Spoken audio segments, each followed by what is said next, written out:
Hi, I'm back again. I wanted to share with you something I'm engaged in and doing quite actively and share with you some of the preliminary results that I'm having. In the past, I've diligently used focus and concentration and at times an engaged meditative process to go inside of a blood cell, a bone cell, an organ, a gland. I know it's unusual. But my reason for wanting to do that is to bring attention, feeling inside my body as the primary instrument to experience more and more creativity, opportunity, consciousness, well being. And I'm pretty sure that one of the places that will enable us to experience more is to learn to feel more inside the body. Now, I've done this for decades, so I'm quite comfortable with how it works. Most people have a difficult time if I say, focus on a bone crystal for the length of one piece of music that might be 2 minutes. The average person has a really tough time focusing longer than 10 or 12 seconds. And I'm saying, look, go inside, feel this, go inside and feel this, and keep doing that over a period of time. And I promise you, there are remarkable things that are possible. So that's why the whole cycles and seasons process of just really learning how to do a few seconds at a time in harmony with nature and the month and the season, that's easier. But lately I become more of a, well, slightly driven fanatic. Fanaticism has its purpose when it's motivated to achieve an outcome that's healthy and loving. So my current practice has to do with using a graphic image. I'm using this one for now. Other ones will likely come along. And I'm using a graphic image to help focus my mind of where I want to put my attention, where my feelings can go. So I'm telling my mind over a period of time to occupy this part of me. Now, symbolically, this represents obviously a genetic helix, but not the normal genetic helix. This is designed to be the helix of my own soul. That was my innate attributes of a soul prior to incarnation. Call it the divine perspective of what my soul is, barely known by me, but known by higher consciousness. And I want to occupy more of my feelings inside here. So now, rather than just the physical body, which is valuable, I want to go inside. Now, in the past, I have found that if I focus on one long enough, then at a certain threshold of emotional commitment, my consciousness transmits it to all of these, which to me, that would be the genetic blueprint of perfection, not only for my soul, but for my spirit body or mind and my physical body as a reflection of that.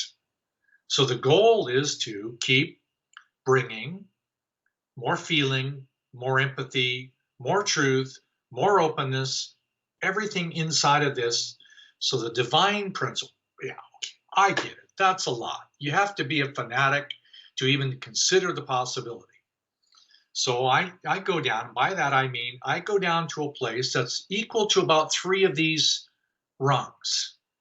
I put my whole body, imagine my whole body down inside of the parameters of this, where one hand can touch the upper rung, and I'm sitting on a middle rung, and my foot can touch the bottom rung, and I can feel the whole body of this genetic code with my whole body.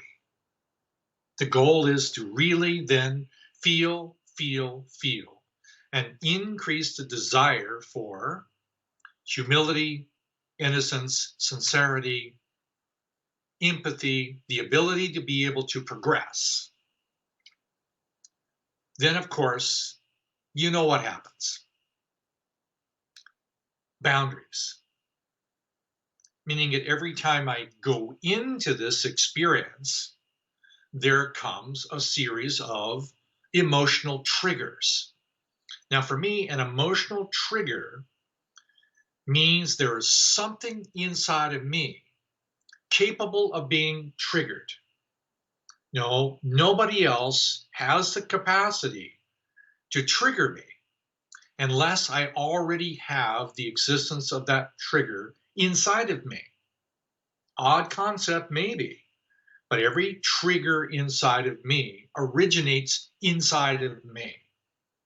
So if I'm having triggers as a result of my process, those triggers are there to enable me to feel what I need to feel at exactly the right time of the day, in exactly the right way.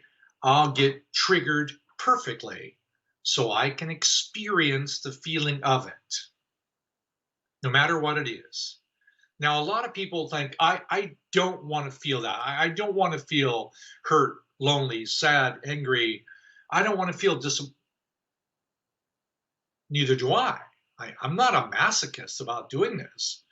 I'm doing this because I'm now convinced if I will work on this with an earnest intention, then I'll be given the opportunity to deal with the triggers inside of me responsibly. I'm the one who needs to feel it. Me. I'm the one who has to deal with it. So, in the process of doing this, I'm increasing my desire to grow.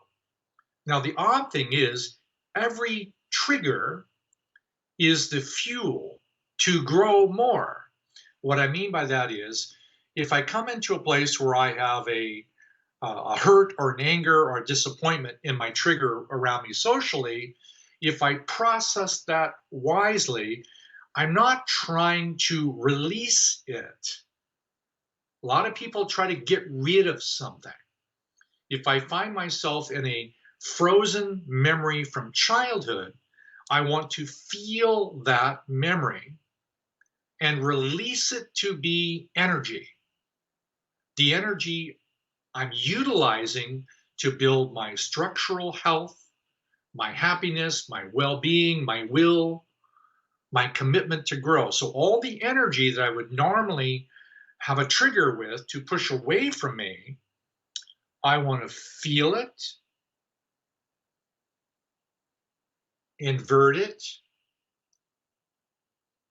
Yes, I process the sense of the source of it as best I can and convert that source into a positive integrity to grow. I will never lose the memory of the trigger or the event that created it. If there is a childhood memory, of which we all have thousands, and it's frozen, I will never lose the memory. What I want to do is open the memory, take the emotional negative charge out, allow myself to feel it, and convert it into growth, feeling, innocence, and a sincere desire to want to be in harmony with the divine order. That's what I'm doing with it. And each time I do that, there's more and more and more. I won't be done. Sorry, you won't be done with the feelings about your father or your mother for the rest of your life. You might think, oh, my relationship with my dad, he's fine, he's great.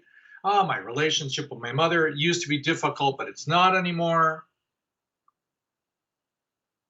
Your mother and your father engaged in the transmission, going back hundreds, thousands of years, that it's necessary for you to deal with sooner or later. Yes, your social emotional relationship to your parents may well have transformed by the time you're an adult. May not even been that difficult when you're a child, but they did embed in you the unresolved emotions from their own parents and from their own grandparents. I recognize this, and just to accept it. But I also like to show you in a subsequent video about how to be able to split this.